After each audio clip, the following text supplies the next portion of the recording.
What's good YouTube? We're back today with pretty much a gaggle of news, just a ton of news running around. The first one is that Lightsworns are going to get a Link monster in the Link Brains pack.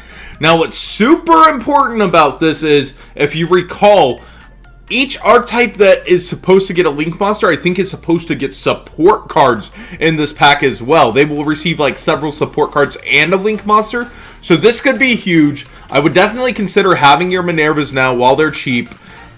I don't know how much bigger it gets, but everything's super vague about this pack so far. We have a Glad Beast, a Burning Abyss, a Cleafort, and now Lightsworn Link monsters.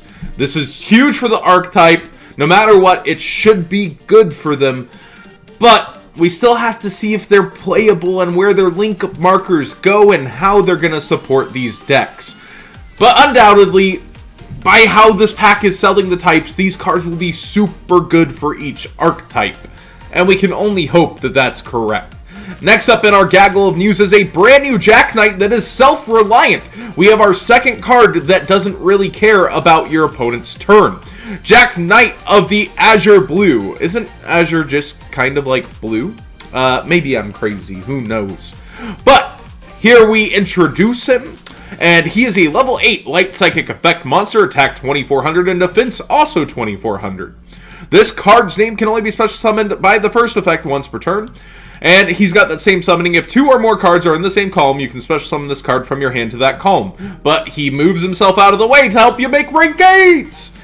Once per turn, quick effect, you can target one Jack Knight monster you control. You can move that monster to another of your main monster zone. That includes himself. It doesn't have any restrictions stopping. It doesn't say one other Jack Knight. It doesn't say, not except for this card, it says one Jack Knight monster. So he can move himself out of the column you just summoned him into, and you can summon another one. That is pretty awesome. And finally, on our trail of news here, we've got the brand new New York Comic-Con Kaiba mat, and this is one of their better designed mats.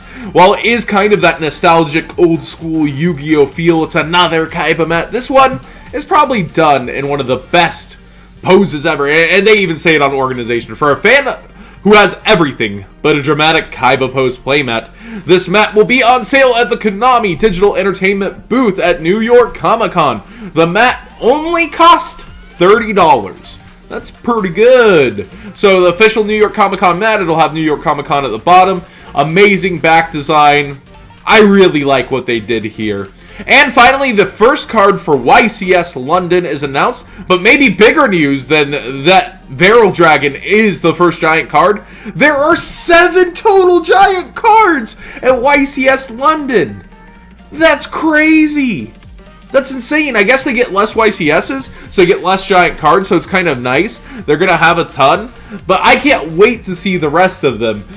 Even though I'll be staring like, I can't win any of these. But that is really, really cool that they're kind of doing a teaser and that it's 1 by 1 and that there's 7 of them. That's freaking awesome. So many giant card events for you guys. So, what did you guys think? What do you expect from the Lightsworn Link monster? How did you like the Jack Knight that moves itself? Or any other Jack Knight for that matter and helps basically manage your zones. It's a huge boost to the summoning. You'll be playing 3 of these in the deck, I'm pretty sure.